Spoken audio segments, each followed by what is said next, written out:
আউযু বিল্লাহি মিনাশ শাইতানির রাজীম। বিসমিল্লাহির রহমানির রহিম। প্রিয় শিক্ষার্থীবৃন্দ, অনলাইন ক্লাসে তোমাদেরকে আরও একবার স্বাগতম জানাচ্ছি। আমি মোহাম্মদ রফিকুল ইসলাম, সহকারী অধ্যাপক, আরবি ও ইসলামী শিক্ষা বিভাগ, সরকারি এডওয়ার্ড কলেজ, পাবনা। আজকেও আমি একাদশ ও দ্বাদশ শ্রেণীর ইসলাম শিক্ষা প্রথম পত্রের ৬ষ্ঠ অধ্যায় থেকে আরও একটা নতুন বিষয় নিয়ে তোমাদের সাথে আলোচনা করব ইনশাআল্লাহ। তো প্রিয় শিক্ষার্থীবৃন্দ, চলো আমরা দেখি ৬ষ্ঠ অধ্যায়ে কোন কোন বিষয় নিয়ে আলোচিত হয়েছে। ৬ষ্ঠ অধ্যায় অর্থাৎ ইসলামী রাষ্ট্র ব্যবস্থা, এই অধ্যায়ের মধ্যে যে বিষয়গুলো নিয়ে আলোচনা করা হয়েছে তা আমরা আরও একবার এক নজরে দেখে নিই। ইসলামী রাষ্ট্রের স্বরূপ, বৈশিষ্ট্য, গুরুত্ব এটা আলোচিত হয়েছে। এরপরে খেলাফতের বৈশিষ্ট্য, গুরুত্ব, খলিফা বা রাষ্ট্রপ্রধান, মজলিসে শুরার সদস্যদের যোগ্যতা ও গুণাবলী এবং তাদের দায়িত্ব কর্তব্য, এ বিষয়টিও আলোচিত হয়েছে। এরপরে নাগরিকদের অধিকার এবং দায়িত্ব কর্তব্য, এ বিষয়টিও এই অধ্যায়ের মধ্যে আলোচিত হয়েছে। ইসলামী রাষ্ট্রে অমুসলিম নাগরিকদের অধিকার, এ বিষয়টিও রয়েছে অধ্যায়ের মধ্যে। এরপরে ইসলামী রাষ্ট্র ব্যবস্থায় মদিনা সনদের গুরুত্ব, এ বিষয়টিও এই অধ্যায়ের মধ্যে আলোচিত হয়েছে। তো প্রিয় শিক্ষার্থীবৃন্দ, এই অধ্যায়ের বেশিরভাগ বিষয়ের উপরই আমরা ইতিমধ্যে আলোচনা করে ফেলেছি, যা তোমরা বুঝতে পারছো। তো আজকে তোমাদের সামনে যে বিষয়টি নিয়ে আলোচনা করব তা হচ্ছে মুসলিম নাগরিকদের সামাজিক অধিকার। নাগরিকদের অধিকার ও দায়িত্ব কর্তব্য, এ বিষয়েরই একটা অংশ মুসলিম নাগরিকদের সামাজিক অধিকার। এ বিষয়টি নিয়েই আজকে আমি তোমাদের সাথে আলোচনা করব ইনশাআল্লাহ। তো প্রিয় শিক্ষার্থীবৃন্দ, আজকের ক্লাসে তোমরা যে বিষয়গুলো সম্পর্কে জ্ঞান লাভ করতে পারবে তা হচ্ছে নাগরিকদের পরিচয়, এটা তোমরা বলতে পারবে। মুসলিম নাগরিকদের সামাজিক অধিকারগুলো এটা ব্যাখ্যা করতে পারবে। নাগরিকদের দায়িত্ব কর্তব্য বিশ্লেষণ করতে পারবে এবং এ ব্যাপারে নিজেরা সচেতন হবে। তো প্রিয় শিক্ষার্থীবৃন্দ, চলো আমরা এখন ধারাবাহিকভাবে আলোচনায় অংশগ্রহণ করি।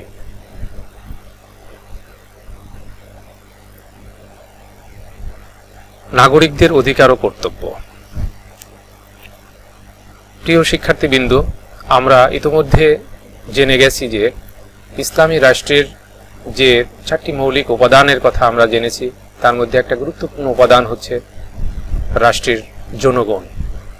এই রাষ্ট্রের জনগণ অর্থাৎ একটা রাষ্ট্রের 4টা উপাদান হচ্ছে, একটা নির্দিষ্ট ভূখণ্ড থাকতে হবে, জনগণ থাকতে হবে, সরকার থাকতে হবে এবং সার্বভৌমত্ব থাকতে হবে। তো এই যে জনগণ অর্থাৎ নাগরিক, সেই নাগরিকদের কি কি অধিকার এবং কর্তব্য রয়েছে, rights and duties of citizen, অর্থাৎ নাগরিকদের দায়িত্ব এবং কর্তব্যগুলো, অধিকার এবং কর্তব্যগুলো সম্পর্কেই আমরা আলোচনা করব। তো অধিকার এবং কর্তব্য দুইটা জিনিস দুইটা পক্ষের জন্য, অর্থাৎ দুইটা পক্ষ এখানে, একটা হচ্ছে রাষ্ট্র আর একটা হচ্ছে নাগরিক। তাহলে রাষ্ট্রের জন্য যেটা অধিকার সেটা নাগরিকের জন্য কর্তব্য, আবার নাগরিকের জন্য যেটা অধিকার সেটা রাষ্ট্রের জন্য কর্তব্য। এই বিষয়টা আমাদেরকে কিন্তু খেয়াল রাখতে হবে। তো ইসলাম একটা স্বভাবসম্মত জীবন ব্যবস্থা। মানবতার সার্বিক কল্যাণের নিয়ামক হিসেবে একমাত্র আদর্শ ধর্ম হচ্ছে ইসলাম। ইসলাম মানুষকে অধিকার ও কর্তব্য এ দ্বৈত বন্ধনে নিবিড়ভাবে বেঁধে দিয়েছে।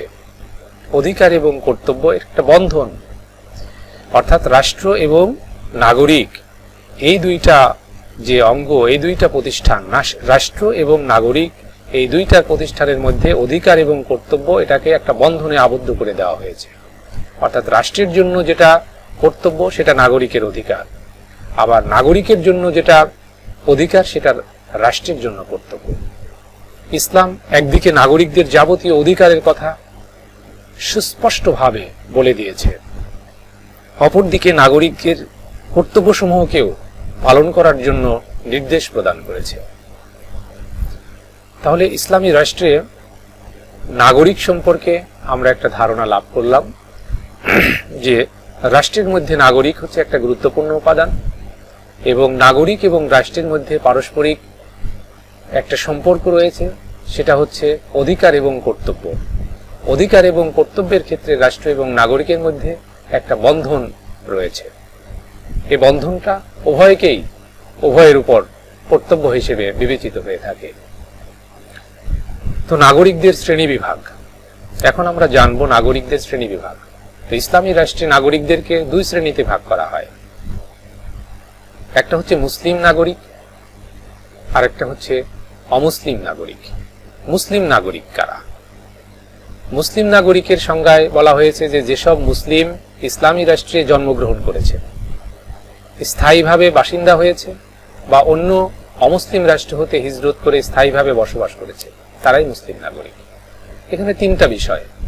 এক হলো মুসলিম রাষ্ট্রে যে নাগরিক জন্মগ্রহণ করেছে, দুই হচ্ছে অন্য কোনো মুসলিম রাষ্ট্র থেকে অথবা অমুসলিম রাষ্ট্র থেকে হিজরত করে এসে এ রাষ্ট্রে স্থায়ীভাবে বসবাস করেছে, তারাই হচ্ছে মুসলিম নাগরিক। তাহলে মুসলিম নাগরিক হওয়ার জন্য শর্ত হচ্ছে স্থায়ীভাবে বসবাস করতে হবে অথবা জন্মসূত্রে জন্মগ্রহণ করতে হবে। তো এটা হচ্ছে মুসলিম নাগরিক। এরপরে আরেকটা হচ্ছে অমুসলিম নাগরিক। অমুসলিম নাগরিকদের সংজ্ঞায় বলা হয়েছে যে অন্য সকল ধর্মাবলম্বী নাগরিকই হচ্ছে শ্রেণীর, অর্থাৎ ইসলামী রাষ্ট্রে মুসলমান ছাড়া অন্য যত ধর্মাবলম্বী নাগরিক রয়েছে তারাই অমুসলিম নাগরিক হিসেবে বিবেচিত। ইসলামী পরিভাষায় এদেরকে জিম্মি বলা হয়। ইসলামী পরিভাষায় এদেরকে অমুসলিম নাগরিকদেরকে জিম্মি বলা হয়। আর যারা প্রিয় শিক্ষার্থীবৃন্দ, আর যারা ইসলামী আদর্শের উপর ঈমান আনেনি, যারা ইসলামী আদর্শের উপরে ঈমান আনেনি কিন্তু ইসলামী রাষ্ট্রের আনুগত্য করার অঙ্গীকার করেছে, ইসলামী রাষ্ট্রের প্রতি আনুগত্য করার অঙ্গীকার করেছে, ঈমান আনেনি কিন্তু ইসলামী রাষ্ট্রের আনুগত্য করার অঙ্গীকার করেছে, তারাও অমুসলিম নাগরিক হিসেবে বিবেচিত হবে। আর এরা হতে পারে জন্মগতভাবে ইসলামী রাষ্ট্রের অধিকারী, অথবা অমুসলিম রাষ্ট্র হতে ইসলামী রাষ্ট্রে স্থায়ীভাবে বসবাসের জন্য আবেদন করে অনুমতি পেয়েছে, এমনও হতে পারে। এরাও অমুসলিম নাগরিক হিসেবে বা জিম্মি নাগরিক হিসেবে বিবেচিত। তো প্রিয় শিক্ষার্থীবৃন্দ, এখানে অমুসলিম নাগরিকদের দুইটা বিষয় আমরা জানতে পারি। এক হচ্ছে অমুসলিম নাগরিকদেরকে জিম্মি নাগরিকও বলা হয়, আর একটা হচ্ছে মুসলমান ছাড়া অন্য যত নাগরিক রয়েছে তারা সবাই অমুসলিম নাগরিক হিসেবে বিবেচিত। আর তারা যদি ইসলামী আদর্শের প্রতি ঈমান নাও আনে কিন্তু ইসলামীর আদর্শের প্রতি, ইসলামী রাষ্ট্রের প্রতি আনুগত্য প্রকাশ করার অঙ্গীকার করে, তাহলেও তারা ইসলামী রাষ্ট্রের নাগরিক হিসেবে বিবেচিত হবে, অমুসলিম নাগরিক হিসেবে বিবেচিত হবে। অথবা অমুসলিম রাষ্ট্র হতে ইসলামী রাষ্ট্রে স্থায়ীভাবে বসবাসের জন্য আবেদন করে এবং ইসলামী রাষ্ট্র যদি তাকে অনুমতি দিয়ে থাকে, তাহলে সেও ইসলামী রাষ্ট্রে অমুসলিম নাগরিকের মর্যাদা লাভ করবে। তাহলে অমুসলিম নাগরিক বা জিম্মি নাগরিক, যে নাগরিকই আমরা বলি না কেন, মৌলিক অধিকারের ব্যাপারে উভয় শ্রেণীর নাগরিকই কিন্তু সমান সুযোগ সুবিধা ভোগ করে থাকে। প্রিয় শিক্ষার্থীবৃন্দ, এখানে খুবই গুরুত্বপূর্ণ একটা বিষয়, তা হচ্ছে যে ইসলামী রাষ্ট্রে যে নাগরিক, দুই শ্রেণীর নাগরিক, মুসলিম নাগরিক এবং অমুসলিম নাগরিক, এই দুই শ্রেণীর নাগরিকই মৌলিক অধিকার লাভের ক্ষেত্রে ইসলামী রাষ্ট্রের কাছ থেকে সমান সুযোগ সুবিধা ভোগ করে থাকেন। অর্থাৎ ইসলামী রাষ্ট্রের প্রতি নাগরিক হিসেবে তারা সমান অধিকার ভোগ করে থাকেন। এই বিষয়টা কিন্তু আমাদের অবশ্যই খেয়াল রাখতে হবে। তো প্রিয় শিক্ষার্থীবৃন্দ, আমরা এখন মুসলিম নাগরিকদের অধিকার, তাহলে দুইটা নাগরিক আমরা জানলাম, মুসলিম নাগরিক এবং অমুসলিম নাগরিক। তাহলে প্রথমে আমরা আজকের এই ক্লাসে মুসলিম নাগরিকদের অধিকার সম্পর্কে আমরা আলোচনা করব। তাহলে ইসলামী রাষ্ট্রে গোষ্ঠী বর্ণ নির্বিশেষে সকল মুসলিম নাগরিক রাষ্ট্রীয়ভাবে সমান অধিকার সম্পন্ন। নাগরিক অধিকার পর্যায়ে নিম্নলিখিত অধিকার সমূহ গণ্য হয়ে থাকে। তাহলে মুসলিম নাগরিকদের অধিকারের মধ্যে কে নিম্নভাবে ক্যাটাগরি করা যায়, নিম্নভাবে বিভক্ত করা যায়। ক হচ্ছে সামাজিক অধিকার, খ হচ্ছে অর্থনৈতিক অধিকার, গ হচ্ছে রাজনৈতিক অধিকার। অর্থাৎ মুসলিম নাগরিকদের অধিকারগুলোকে আমরা তিনটা শ্রেণীতে বিভক্ত করতে পারি। ক সামাজিক অধিকার, অর্থনৈতিক অধিকার এবং রাজনৈতিক অধিকার।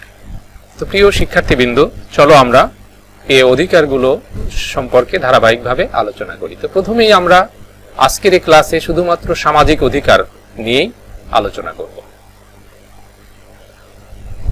তো চলো আমরা দেখি ইসলামী রাষ্ট্রের মুসলিম নাগরিকদের সামাজিক অধিকার কি কি রয়েছে। 1 নম্বর হচ্ছে বাঁচার অধিকার, বেঁচে থাকার অধিকার।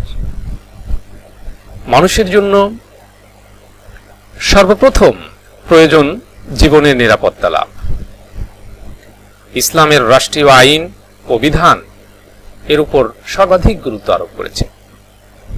অর্থাৎ বেঁচে থাকার অধিকার, জীবনের নিরাপত্তা লাভের অধিকার।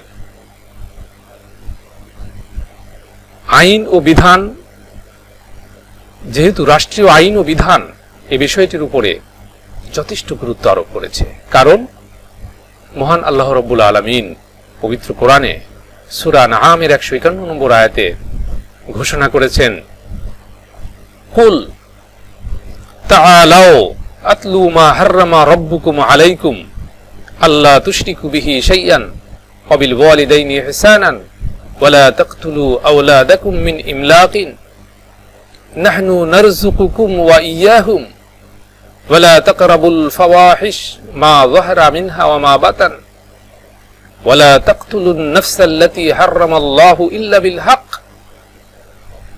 যালিকা ওয়াসাকুম বিহি লাআল্লাকুম তাআকিলুন।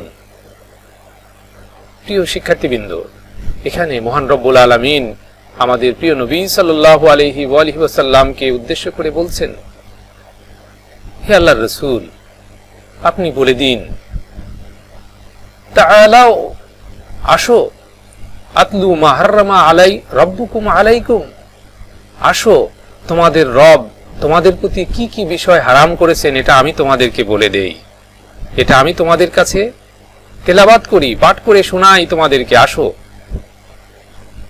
সেটা কি? আল্লাহ তুশরিকু বিহি শাইআন, সেটা হচ্ছে যে তোমরা আল্লাহর সাথে কাউকে কোনো কিছুকেই শরীক করবে না। ওয়াবিল ওয়ালিদাইনি ইহসানান, এবং পিতামাতার প্রতি সদাচরণ করবে, ইহসান করবে। ওয়ালা তাকতুলু আওলাদাকুম মিন ইমলাকিন, এবং তোমরা তোমাদের সন্তানদেরকে দারিদ্রতার ভয়ে হত্যা করবে না, যে তোমরা দরিদ্র হয়ে যাবে বা তোমরা খেতে দিতে পারবে না, এই ভয়ে তোমরা তোমাদের সন্তানদেরকে হত্যা করো না। নাহনু নারযুকুকুম ওয়া ইয়্যাহুম, কারণ আমি তোমাদেরকে এবং তাদেরকে রিজিক দিয়ে থাকি। তাদের রিজিকের ব্যবস্থা এবং তোমাদের রিজিকের ব্যবস্থা এটা তো আমি করে থাকি, কাজেই তোমরা তোমাদের সন্তানদেরকে দারিদ্রতার ভয়ে হত্যা করো না। ওয়ালা তাকরাবুল ফাওয়াহিশা মা যাহারা মিনহা ওয়া মা বাতান, আর তোমরা ফাওয়াহিশ মানে অশ্লীলতা, অশ্লীলতা করা তো দূরের থাক, অশ্লীলতার নিকটবর্তীও তোমরা হয়ো না। মা যাহারা মিনহা ওয়া মা বাতান, সে অশ্লীলতাটা প্রকাশ্যে হোক অথবা গোপনে হোক। গোপন প্রকাশ্য সব ধরনের অশ্লীলতা থেকে অশ্লীলতার নিকটবর্তীও তোমরা হয়ো না। অশ্লীলতায় অংশগ্রহণ করা তো দূরের থাক, অশ্লীলতার নিকটবর্তীও তোমরা হয়ো না। আল্লাহ তাআলা হযরত আদম আলাইহিস সালাম এবং হাওয়া আলাইহিস সালামকেও এই ধরনের শব্দই ব্যবহার করেছিলেন যে ওয়ালা তাকরাবা হাযিহিশ শাজারাতা, তোমরা এই গাছের ফল খাওয়া তো দূরের কথা, এই গাছের নিকটবর্তীও তোমরা হয়ো না। তেমনি ভাবে আল্লাহ এখানে আমাদেরকে উদ্দেশ্য করে বলছেন যে তোমরা অশ্লীলতা করা তো দূরের কথা, অশ্লীলতার নিকটবর্তীও তোমরা হয়ো না, সেটা প্রকাশ্যে হোক অথবা গোপনে হোক। ওয়ালা তাকতুলুন নাফসাল্লাতী হাররামাল্লাহু ইল্লা বিল হক, এবং তোমরা একে অন্যকে হত্যা করো না।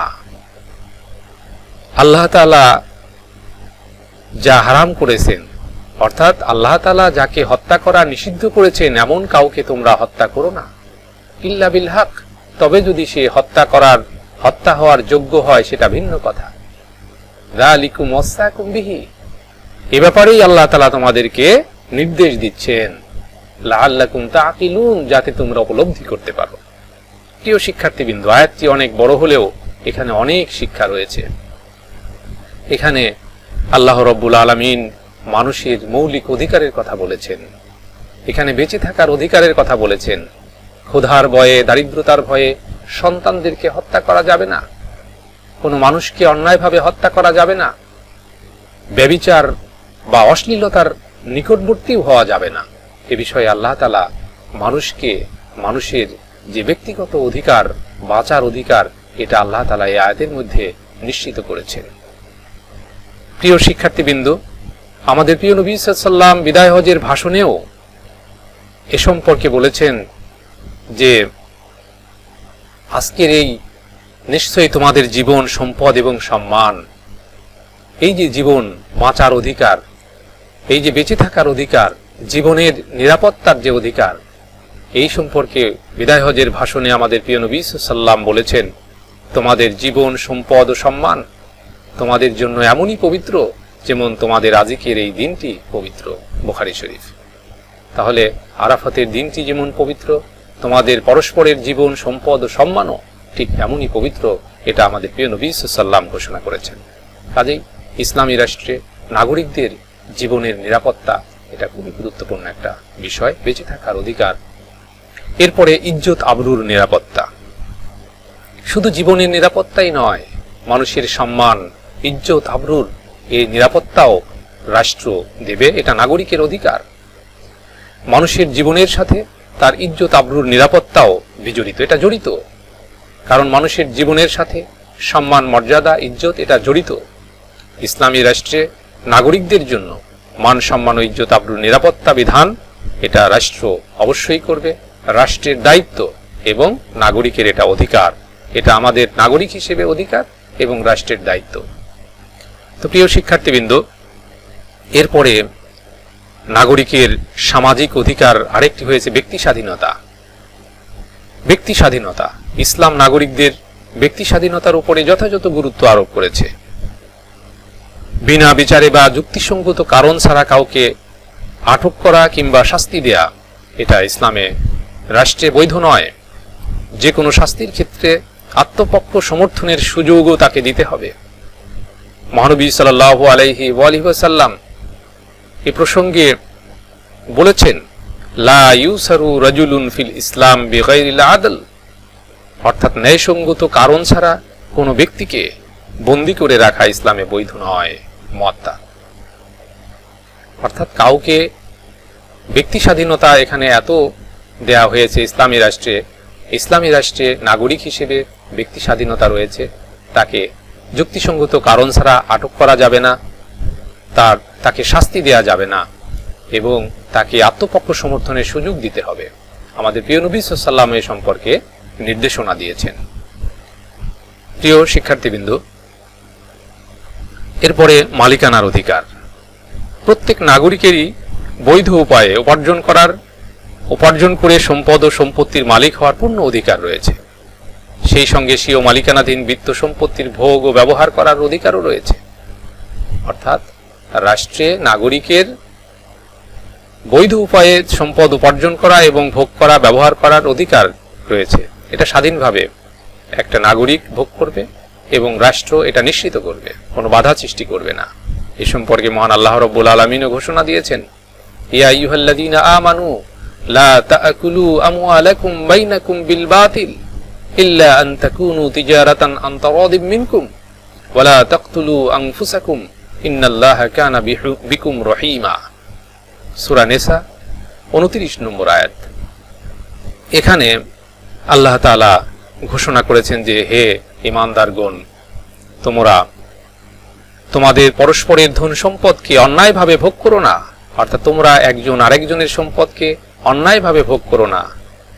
তবে তোমরা পারস্পরিক সম্মতিক্রমে ব্যবসা করতে পারো, পারস্পরিক সম্মতিক্রমে তোমরা ব্যবসা করতে পারো, কিন্তু অন্যায়ভাবে একজন আরেকজনের সম্পত্তি ভোগ করো না।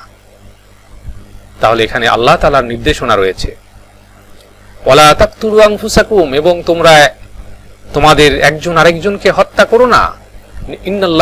ইন্নাল্লাহা কানা বিকুম রহিমা, আল্লাহ তাআলা তোমাদের প্রতি বড়ই দয়ালু মেহেরবান। তোমরা একজন আরেকজনকে অন্যায়ভাবে হত্যা করো না এবং একে অপরের ধন সম্পদকে অন্যায়ভাবে তোমরা ভোগ দখল করো না। এটা রাষ্ট্র এটা নিশ্চিত করবে যাতে একজন আরেকজনের ধন সম্পদ অন্যায়ভাবে ভোগ দখল করতে না পারে, এবং এটা নাগরিক হিসেবে এটা আমাদের অধিকার। প্রিয় শিক্ষার্থীবৃন্দ, আশা করি তোমরা বিষয়টি বুঝতে পেরেছ। এরপরে আইনগত সাম্যের অধিকার। আইনগত সাম্যের অধিকার, সাম্য মানে কি? সমতা। সকল নাগরিক, সে ধনী হোক, গরিব হোক, অভিজাত হোক, নিচু বংশজাত হোক, উচ্চ নিম্নস্থ কর্মচারী হোক, শাসক শাসিত হোক,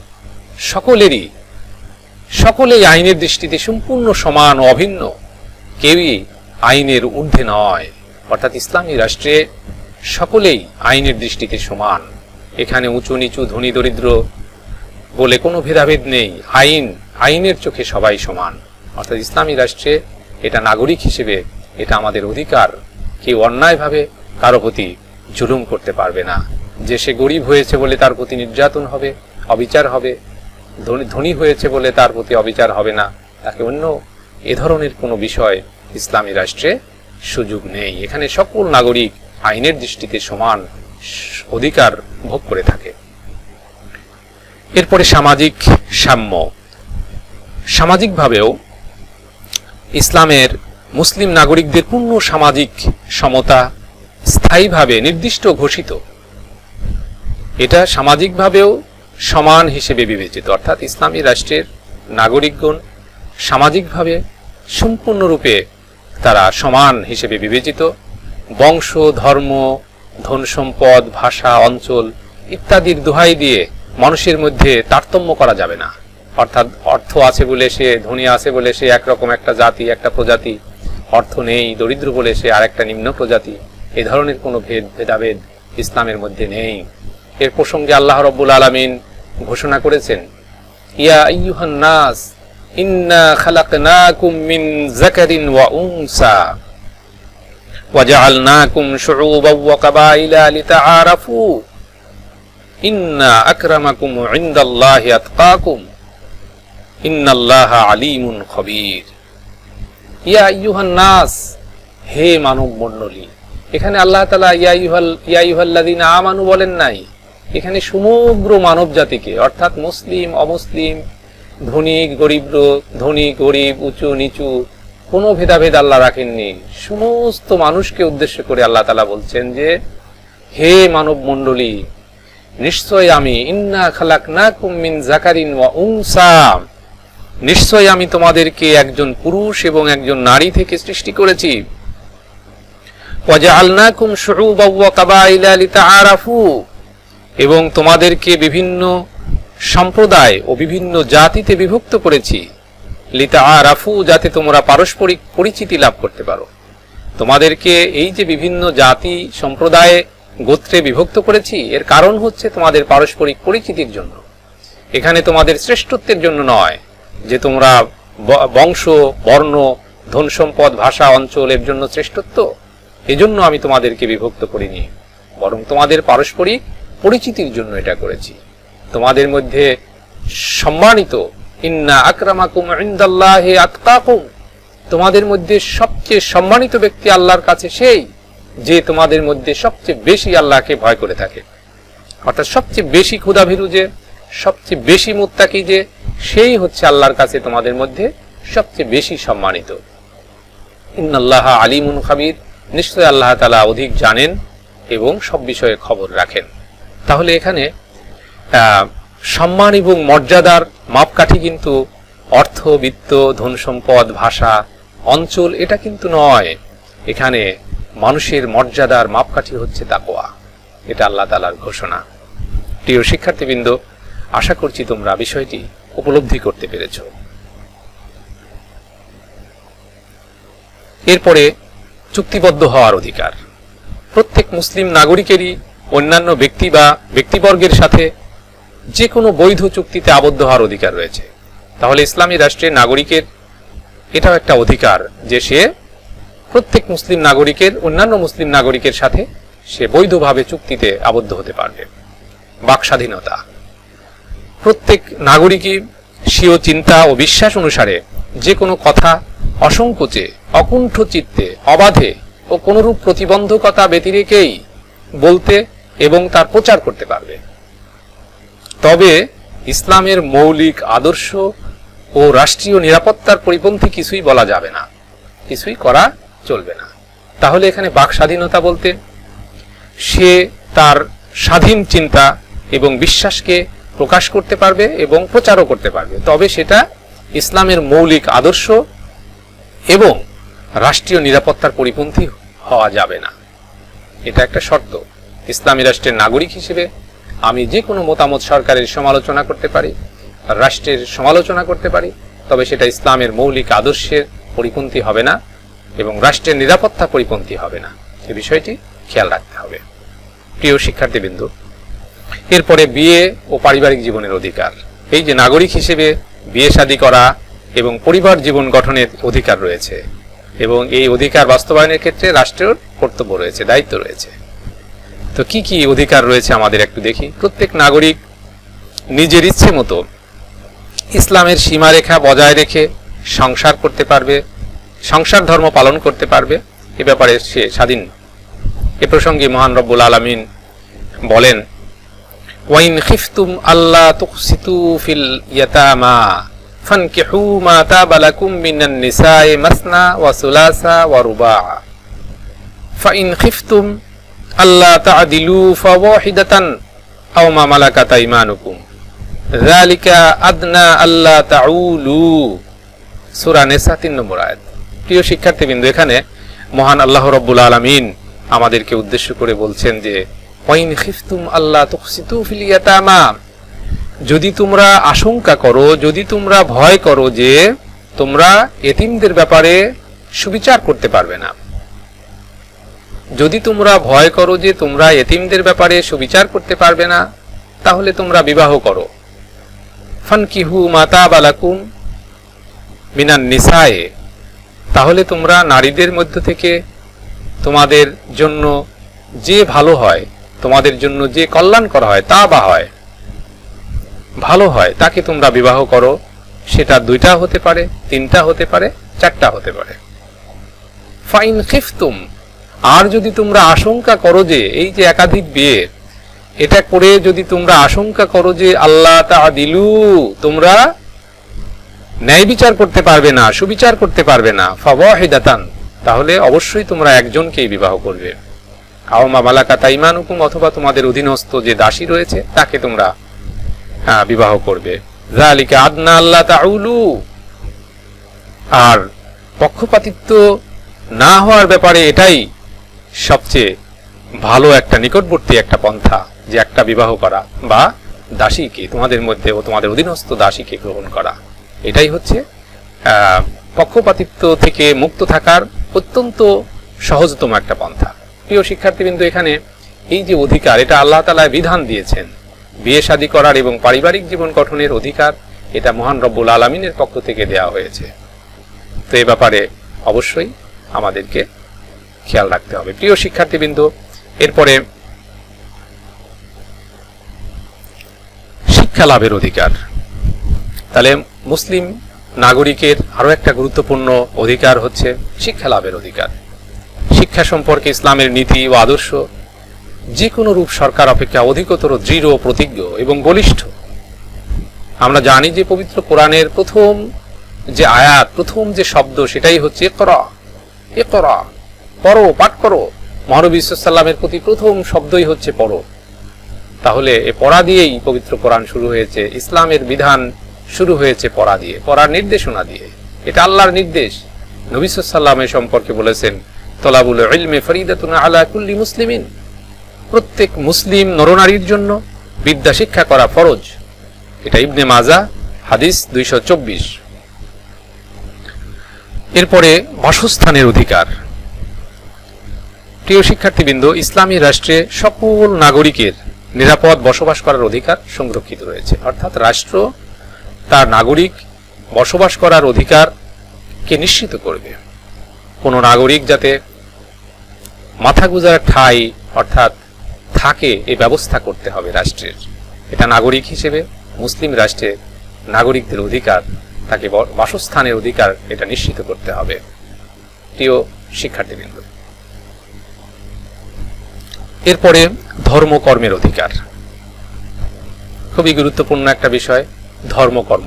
তাহলে ইসলামী রাষ্ট্রে মুসলিম নাগরিকদের আরো একটা গুরুত্বপূর্ণ অধিকার হচ্ছে ধর্মকর্মের অধিকার।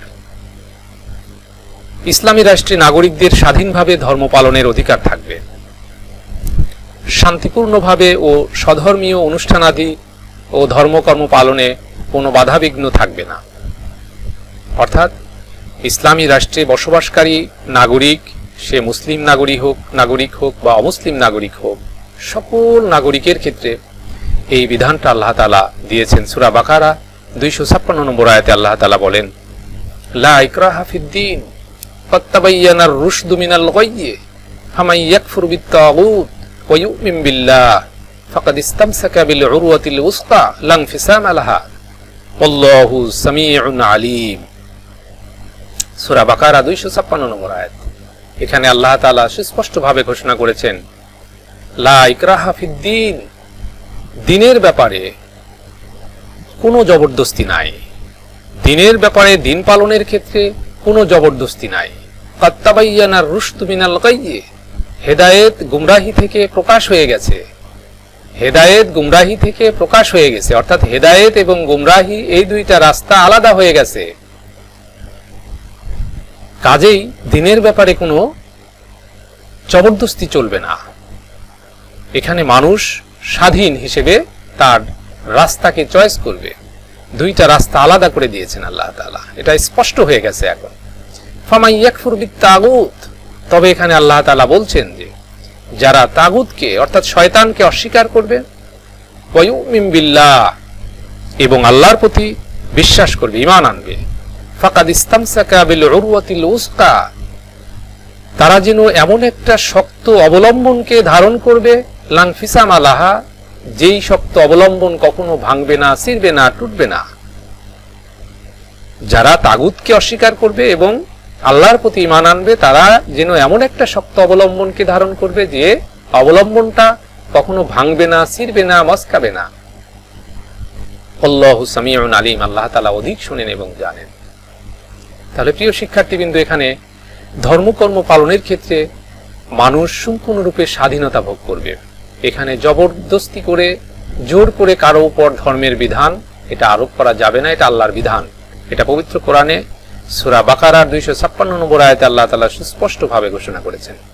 এখানে মুসলিম নাগরিক হিসেবে দায়িত্ব হচ্ছে আমাদেরকে দাওয়াত পৌঁছিয়ে দেওয়া, যেটা আমাদের প্রিয় নবী সাল্লাল্লাহু আলাইহি ওয়াসাল্লামও করেছেন তার জীবনীতে। তিনি কখনোই তার জীবনে যতগুলো যুদ্ধ সংঘটিত হয়েছে, এই যুদ্ধগুলো সবগুলোই ছিল আত্মরক্ষামূলক। তিনি কখনোই জবরদস্তিমূলক কারো উপরে আক্রমণ করেননি। এটা আল্লাহর নির্দেশও। আল্লাহ রাসূলকে আল্লাহ তাআলা বলেছেন যে আপনার দায়িত্ব শুধু পৌঁছায় দেওয়াটাই হচ্ছে আপনার দায়িত্ব। এমনি ভাবে আল্লাহ তাআলা আরো পবিত্র কোরআনের অসংখ্য জায়গায় এরকম ভাবে বলেছেন। তার মধ্যে আমরা আরো কিছু আয়াত আমরা দেখি। প্রিয় শিক্ষার্থীবৃন্দ, সূরা আনআমের 108 নম্বর আয়াতেও আল্লাহ তাআলা বলেছেন যে ওয়ালা তাসুব্বুল্লাযীনা ইয়াদউনা মিন দুনিল্লাহ ফায়াসুব্বুল্লাহা আদুওয়ান বিগাইরি ইলমিন কাযালিকা যায়্যানা লিকুল্লি উম্মাতিন আমালাহুম সুম্মা ইলা রাব্বিহিম মারজিউহুম ফায়ুনাব্বিউহুম বিমা কানু ইয়ামালুন। সূরা আনআম 108 নম্বর আয়াত। এখানেও প্রিয় শিক্ষার্থীবৃন্দ, তোমরা অবশ্যই খেয়াল করবে, লক্ষ্য করবে, এই আয়াতের মধ্যে আল্লাহ রাব্বুল আলামিন বলছেন যে তোমরা ওয়ালা তাসুব্বু, তোমরা গালি দেবে না, আল্লাযীনা ইয়াদউনা মিন দুনিল্লাহ, যারা আল্লাহ ছাড়া অন্য কাউকে ডাকে। অর্থাৎ যারা আল্লাহকে মানে না, আল্লাহকে যারা মানে না, আল্লাহর ইবাদত যারা করে না, অর্থাৎ অমুসলিম যারা, তাদেরকে তোমরা গালি দিবে না, এটা আল্লাহর নির্দেশ। অমুসলিমদেরকে তোমরা গালি দেবে না, যারা আল্লাহকে মানে না, আল্লাহকে ডাকে না, তাদেরকে তোমরা গালি দেবে না। কেন গালি দিবে না? ফায়াসুবুল্লাহ আদুওয়ান বিগাইরি ইলমিন, তোমরা যদি তাদেরকে গালি দাও তাহলে তারাও অজ্ঞতাবশত, শত্রুতার কারণে, এই যে শত্রুতার কারণে তারাও আল্লাহকে গালি দিবে। তাহলে তো তোমরা যদি তাদেরকে গালি দাও তাহলে তারাও তোমাদের আল্লাহকে গালি দিবে। তাহলে এখানে করণীয় কি?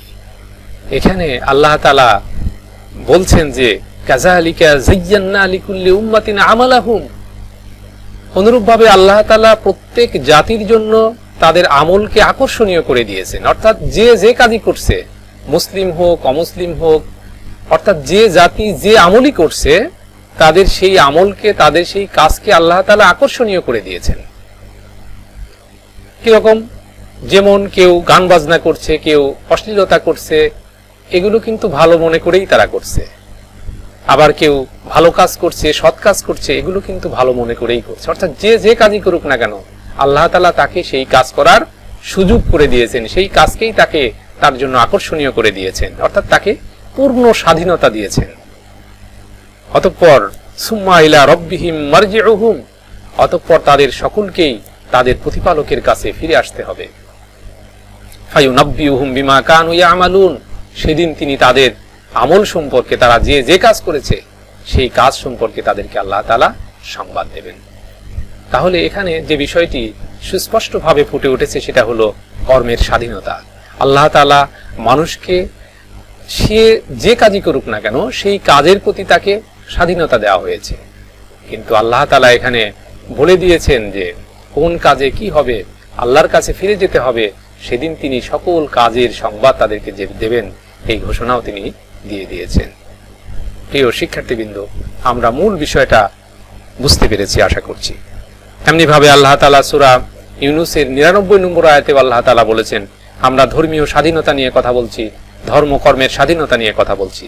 ইসলামী রাষ্ট্রে, মুসলিম রাষ্ট্রে নাগরিক হিসেবে ধর্মীয় স্বাধীনতা কি কি ধর্মীয় স্বাধীনতা রয়েছে এ সম্পর্কে আল্লাহ তাআলা কি বিধান দিয়েছেন সে সম্পর্কে আমরা আলোচনা করছি।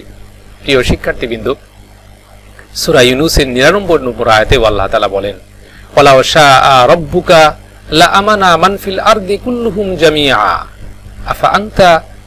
আফা আনতা তুকরিহুন নাসা হাত্তা ইয়াকুনু মুমিনিন।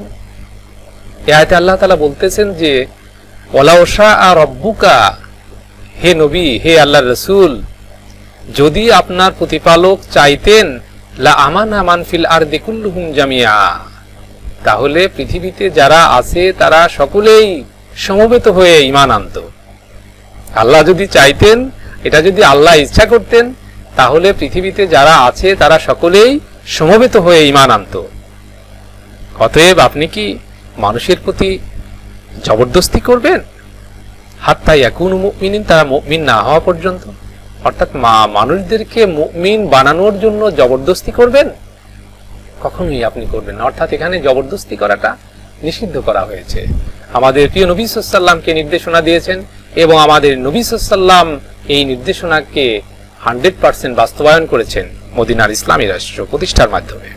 প্রিয় শিক্ষার্থীবৃন্দ, আমরা আশা করি এই বিষয়টি বুঝতে পেরেছি, উপলব্ধি করতে পেরেছি যে ইসলামী রাষ্ট্রে নাগরিকদের ধর্মীয় স্বাধীনতা সম্পূর্ণরূপে রয়েছে। অতএব যারা বলে যে ইসলাম জবরদস্তি করে, এটা সঠিক নয়। ইসলামের প্রকৃত বিধান আমি 3টি আয়াত, পবিত্র কোরআনের 3টি আয়াত থেকে তোমাদের সামনে উপস্থাপন করলাম। আশা করছি তোমরা বিষয়টি বুঝতে পেরেছ। প্রিয় শিক্ষার্থীবৃন্দ, এরপরে ব্যক্তিগত জীবনের গোপনীয়তা সংরক্ষণের অধিকার। তাহলে ইসলামী রাষ্ট্রের নাগরিকদের এটা একটা গুরুত্বপূর্ণ অধিকার যে ইসলামী রাষ্ট্রে ব্যক্তিগত জীবনের গোপনীয়তা এটা সংরক্ষণ করতে হবে। এটা নাগরিকের অধিকার, আর এ অধিকার আর এ দায়িত্বটা আর এ অধিকার যাতে প্রত্যেক নাগরিক পায় এটার ব্যবস্থা করবে রাষ্ট্র। এ সম্পর্কে আল্লাহ তাআলাও পবিত্র কোরআনে ঘোষণা করেছেন, ইয়া আইয়ুহাল্লাযীনা আমানু ইজতানিবু কাসীরাম মিনাজ-যন্নি ইন্না বা'দাজ-যন্নি ইসমুন ওয়ালা তাজাসসু ওয়ালা ইয়াগতাব বা'দুকুম বা'দান আইয়ুহিব্বু আহাদুকুম আইয়াকুলা লাহমা আখিহি মাইতান ফাকারিহতুমুহু ওয়াত্তাকুল্লাহা ইন্নাল্লাহা তাওয়াবুর রহিম। প্রিয় শিক্ষার্থীবৃন্দ, এখানে মহান আল্লাহ রাব্বুল আলামিন ব্যক্তিগত জীবনের যে গোপনীয়তা সংরক্ষণ করা এটা নাগরিকের অধিকার, এই অধিকার সম্পর্কে আল্লাহ তাআলা বলছেন যে হে ঈমানদারগণ, ইজতানিবু কাসীরা মিনাজ জন্নে, তোমরা ধারণা করা থেকে বিরত থাকো, বেশি বেশি ধারণা করা থেকে তোমরা বিরত থাকো। তোমরা যে ধারণা করে কথা বলো, না জেনে না শুনে ধারণা করে যে তোমরা কথা বলো, এই ধরনের বেশি বেশি ধারণা করা থেকে বিরত থাকো। ইন্না বা'দাজ জন্নি ইসমুন, কেননা এই ধারণা করাটা কোনো ধারণাটা পাপ, ইসমুন হয়ে যায়, পাপ হয়ে যায়। ওয়ালা তাজাসসু, আর তোমরা কারো গোপনীয় বিষয় অনুসন্ধান করো না, তোমরা একে অপরে গোপনীয় বিষয় অনুসন্ধান করো না। এখানে এই বিষয়টা হচ্ছে মানুষকে অপমান করবার জন্য, মানুষকে অপদস্থ করবার জন্য একজন আরেকজনের গোপন বিষয় অনুসন্ধান করার কথা বলা হয়েছে। এখানে রাষ্ট্র যদি কোনো অপরাধীকে চিহ্নিত করতে চায় তাহলে তো অনুসন্ধান করতেই হবে মানুষের গোপন বিষয়গুলো সেখানে, সেটা কিন্তু রাষ্ট্রের ক্ষেত্রে বৈধ বা রাষ্ট্রীয় সংস্থার ক্ষেত্রে কিন্তু বৈধ। কিন্তু কোনো ব্যক্তি হিসেবে ব্যক্তিগত পর্যায়ে একজন আরেকজনের গোপন বিষয় অনুসন্ধান করে তাকে অপদস্থ করা, অপমান করা, এটা কিন্তু ইসলামে নিষিদ্ধ করা হয়েছে। ওয়ালা ইয়াগতাব বা'দুকুম বা'দান, অনুরূপভাবে তোমরা একে অপরের গীবত করবে না, একে অপরের দোষ নিন্দা করবে না। আইয়ুহিব্বু আহাদুকুম আইয়াকুলা লাহমা আখিহি মাইতান, তোমরা কি এটা পছন্দ করবে মৃত ভাইয়ের গোশত খাওয়া? ফাকারিহতুমুহু, তোমরা এটাকে অপছন্দ করবে। অর্থাৎ মৃত ভাইয়ের গোশত খাওয়া কি কেউ পছন্দ করে? কেউই পছন্দ করে না, অপছন্দ করবে। অতএব তোমরা একজন আরেকজনের নিন্দা করা থেকে বিরত থাকবে, গীবত করা থেকে বিরত থাকবে। এই গীবত করাকে মৃত ভাইয়ের গোশত খাওয়ার সাথে তুলনা করা হয়েছে। প্রিয় শিক্ষার্থীবৃন্দ, এরপরে আল্লাহ তাআলা বলছেন যে ওয়াত্তাকুল্লাহ, তোমরা আল্লাহকে ভয় করো। ইন্নাল্লাহা তাওয়াবুর রহিম, নিশ্চয়ই আল্লাহ তাআলা তওবা কবুলকারী এবং পরম দয়ালু। তাহলে এখানে কয়েকটা বিষয় ফুটে উঠেছে। এক হলো ধারণা করা থেকে বিরত থাকতে হবে, মানুষের গোপন বিষয় অনুসন্ধান করা, তাকে অপমান করবার জন্য এটা করা যাবে না, এবং কারো নিন্দা করা যাবে না, তার কারো গোপন বিষয় বলা যাবে না, এটা গীবত, এটাকে আপন ভাইয়ের গোশত খাওয়ার সাথে তুলনা করা হয়েছে এবং এটা অত্যন্ত গর্হিত কাজ, নিন্দনীয় কাজ। এই কাজগুলো থেকে আমাদেরকে অবশ্যই বিরত থাকতে হবে। প্রিয় শিক্ষার্থীবৃন্দ,